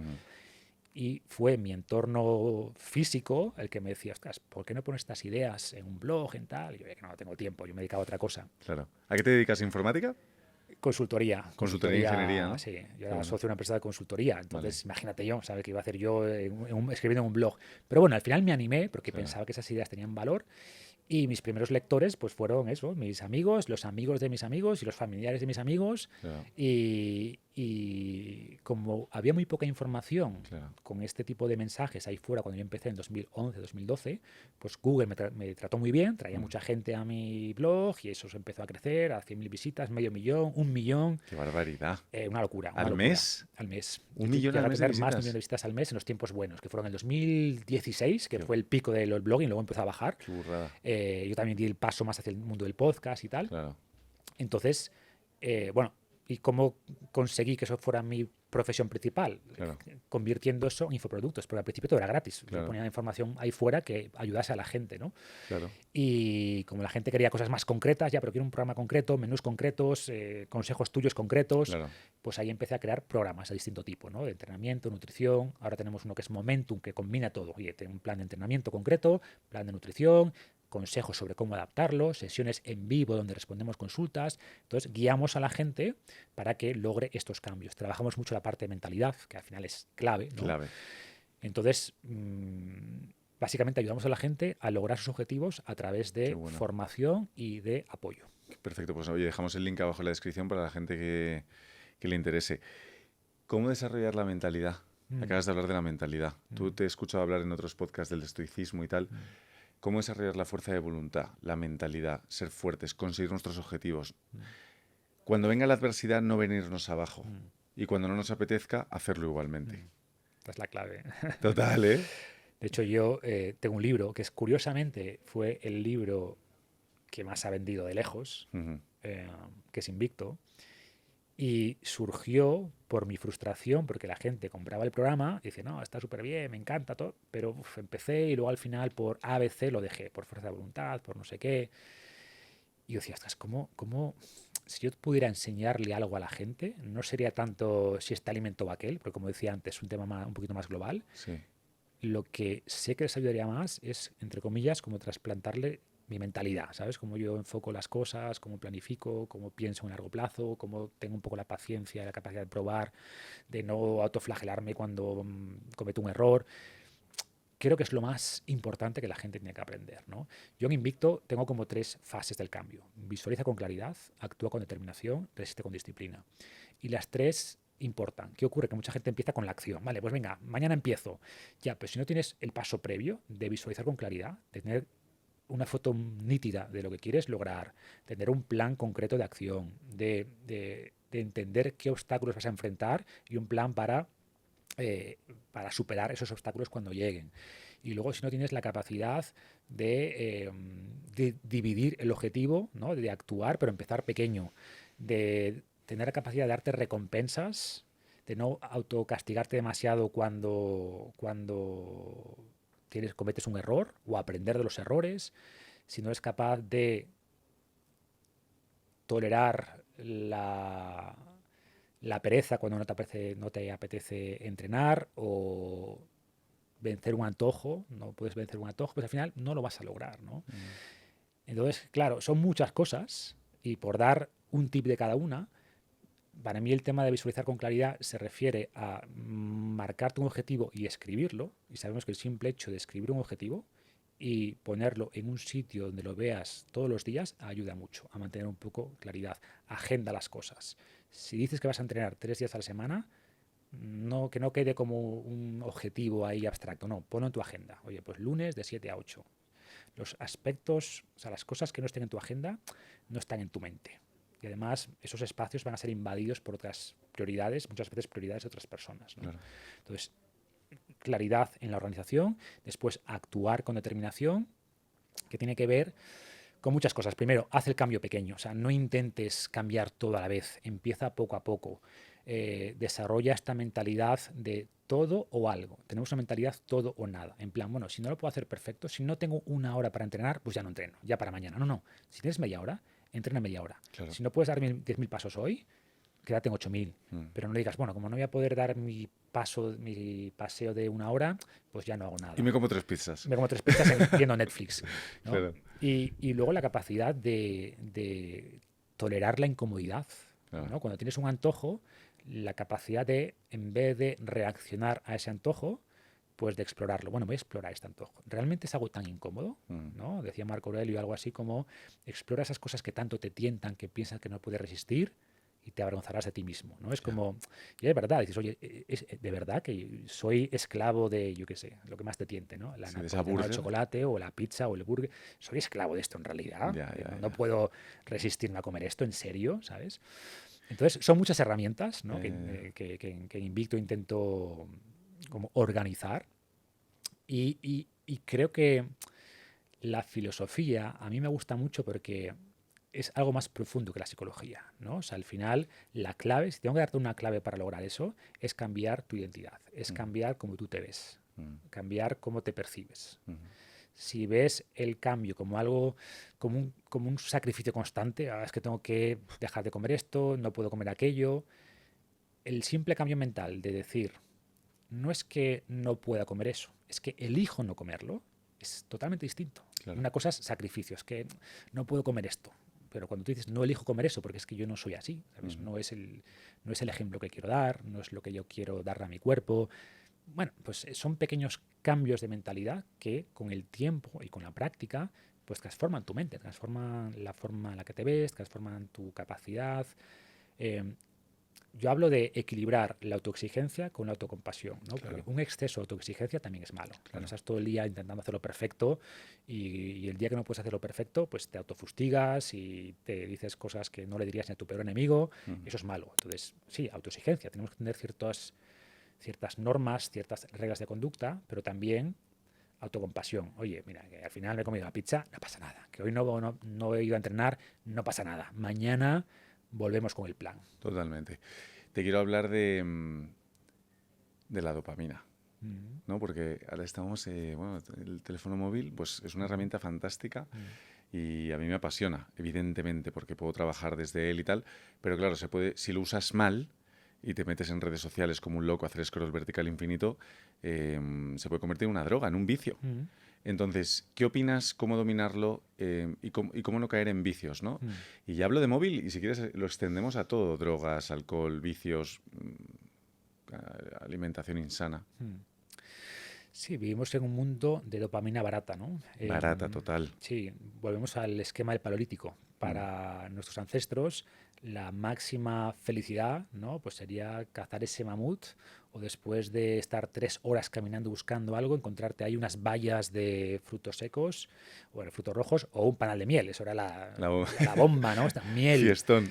Claro, eso ya, su máxima felicidad era esa, ¿no? O aparearse, ¿no? Después de un cortejo y tal, bueno, era lo máximo, ¿no? Sí. Y sin embargo, hoy somos capaces de acceder, pues, hablamos de pornografía, pues a ver más mujeres desnudas de la que vieran nuestros ancestros en toda su vida, pues Entonces, podemos verlo en una sesión de media hora, ¿no? Sí, sí, sí. O lo mismo con comida, o lo mismo con alcohol, o con compuestos muy adictivos que antes no existían realmente. Entonces, es un problema y la clave, vuelvo a lo mismo, a que seas consciente de qué mensaje quieres dejar ahí fuera. Oye, en mi vida, ¿qué sentido quiero darle? Y si no tienes ningún propósito, es más fácil que busques estos placeres inmediatos. En la medida que tengas un propósito más claro, va a ser más fácil que venzas un poco estas tentaciones, esta dopamina barata, y intenta reemplazar esta dopamina barata y reconectar con esta dopamina más difícil. ¿Qué es dopamina difícil? Pues ese subidón que tienes después de salir a correr 1 hora y esforzarte físicamente, o después de un entrenamiento duro, o después de un paseo por la naturaleza, ¿no? Entonces es reconectar un poco con esa dopamina, entre comillas, natural, que sé que no es correcto, dopamina es dopamina, ¿no? Pero el mensaje es que el mundo moderno nos da dopamina sin generar esfuerzo. La dopamina, mucha gente piensa que es la molécula del placer, pero no es así, es la molécula del deseo, ¿no? ¿Qué ocurre? Que el placer o el deseo, mejor dicho, el deseo hace promesas que el placer no puede cumplir, ¿no? Cuando deseas algo, lo ves como mucho mejor de lo que realmente es. Y un consejo, por dar un consejo práctico, es antes de caer en la tentación, piensa cómo te vas a sentir después. Ya. Esa es buena, ¿eh? Piensa cómo te vas a sentir después, ¿no? Después de comerte esa napolitana de chocolate o de estar 1 hora metido en Instagram, ¿no? Haciendo scroll infinito, ¿cómo te vas a sentir? ¿Te vas a sentir mejor o te vas a sentir peor? Y hablo en ambos sentidos, ¿eh? Fisiológico, físicamente cómo te vas a sentir, y psicológicamente. ¿Vas a estar orgulloso de tu comportamiento o crees que hay formas mejores de invertir ese tiempo, ¿no? Claro. De nuevo, sin caer en el extremo, ¿no? No pasa nada, yo entro en Instagram y veo un rato en Instagram y contesto y estoy ahí. No, y me hay como parte una pizza de vez en educativa y cuando. verdaderamente interesante. Claro.